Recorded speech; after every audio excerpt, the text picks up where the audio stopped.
mereka ditolak. Lalu pertanyaannya adalah, berarti tentang proses penyidikan yang demikian itu apa sanksinya? Itu pelanggaran hak asasi manusia.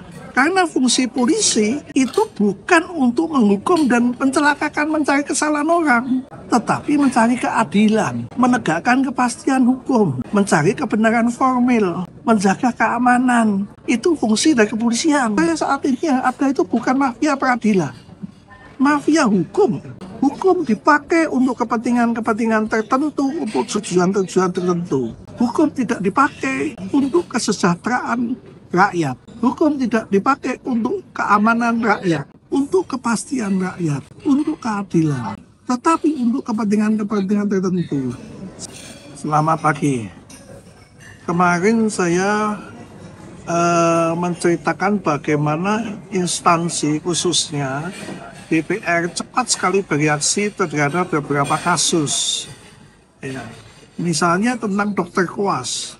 Ya, begitu meledak langsung kemudian dari anggota DPR sudah ada yang turun. Lalu kemudian penganiayaan karyawati perusahaan roti. Langsung ada dengar pendapat. Bagus sekali.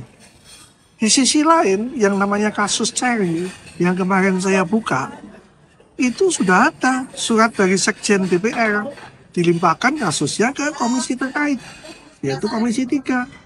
Itu tahun 2023. Tapi waktu itu mungkin karena kesibukan Pilpres. Dan mungkin sudah beda DPR dulu dengan DPR saat ini.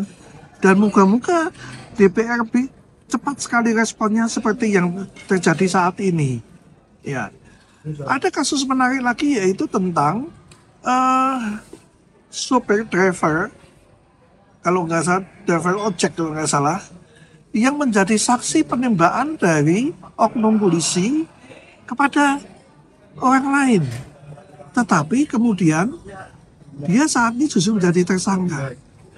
Nah, ini yang saya katakan, bahwa penegakan hukum itu bukan seperti wasit di dalam lapangan sepak bola yang saat ini dibantu dengan namanya VAR.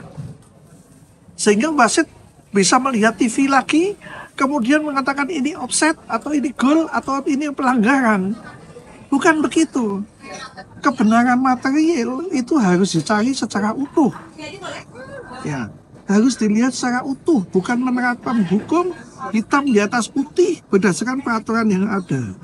Dan itu berbeda jauh dengan penanganan kasus Agus di NTB. Menurut saya apresiasi sekali Polda NTB. Secara logika itu tidak mungkin laki-laki diperkosa. Laki-laki yang mengalami cacat tubuh memperkosa, itu nggak mungkin secara logika. Melepas celana aja nggak bisa, apalagi memperkosa. Kalau itu terjadi, pasti kesimpulan logika pada umumnya mengatakan itu adalah kesepakatan. Mereka mau dengan mau. Tetapi Polda NTB tidak menyerah, karena korbannya banyak. Kalau tidak salah 15 atau berapa, banyak. Jadi nggak mungkin. Lalu mulai di dalam media sosial keluar kegiatan-kegiatan Agus yang dimana bisa memanfaatkan anggota tubuh yang lain. Lalu bagaimana dia memengaruhi korbannya? Inilah yang namanya penegakan hukum. Seorang penyidik harus mampu seperti ini. Bukan di dalam penyidikan itu yang saya alami dan sering saya lihat, itu penyidik mencoba menjebak pertanyaan-pertanyaan. Ya, suatu ketika di dalam kasus saya pernah diberitakan, saya tegur penyidiknya, pertanyaan itu diperbaiki yang betul. Ya, pertanyaannya bukan pertanyaan. Pertanyaannya ada panjang lebar cerita lalu minta pembetulan. Itu seringkali yang dilakukan penyidik. Dan ini menurut saya peningkatan SDM. Karena fungsi polisi itu bukan untuk menghukum dan mencelakakan, mencari kesalahan orang, tetapi mencari keadilan, menegakkan kepastian hukum, mencari kebenaran formil, menjaga keamanan. Itu fungsi dari kepolisian. Ya, itu yang terjadi di dalam kasus-kasus ini. Saat ini kita sedang ramai lagi, yaitu kasus Vina Cirebon. Vina Cirebon ini sudah ada putusan lalu diajukan PK. para terpidana mengajukan PK. Berdasarkan yang saya lihat di dalam media, mengatakan bahwa minimal dikatakan bahwa para terpidana ini di dalam pemeriksaan mengalami penyiksaan. Ya, dan dia menceritakan semua penyiksaan, ditambah dengan bukti-bukti yang lain. Repotnya, dalam situasi pembuktian semacam ini kemudian terjadi perdebatan. Apakah penyiksaan itu sebagai sebuah novum? Ya, kalau kita novum berarti satu bukti baru yang lama, yang dulu belum pernah diajukan, yang bisa mempengaruhi putusan. Nah, apakah proses BAP dengan model penyiksaan, penekanan, ya kemudian jebakan-jebakan itu diizinkan? Kalau itu terjadi, memang di dalam hukum, mungkin hukum acara kita harus dirubah, harus diperbaiki, karena tidak ada sanksi bahwa pemeriksaan yang cacat dalam tanda petik itu bisa mengakibatkan batalnya proses yang terjadi. Nggak ada.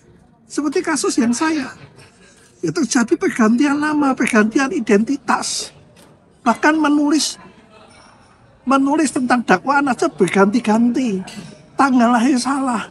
Waktu di pra-peradilan, hakimnya mengatakan bahwa penyidik sudah punya 2 alat bukti, tidak dilihat tentang kualitas alat bukti, dan hakim mengatakan itu prosedur administrasi, ya, tidak membatalkan penetapan tersangka. Ini kembali lagi hampir sama dengan kasus Wina. Putusan itu memang susah bagi hakim yang memeriksa kasasi. Kalau kita melihat dari sisi hitam putih menerjemahkan tentang novum dalam PK, memang susah untuk mengatakan itu sebagai novum. Tetapi kalau kita melihat lebih luas lagi tentang proses penyidikan, tentang dobelnya administrasi, tentang bukti-bukti yang susah didapat karena sudah 8 tahun. Ya, masih dimungkinkan semestinya.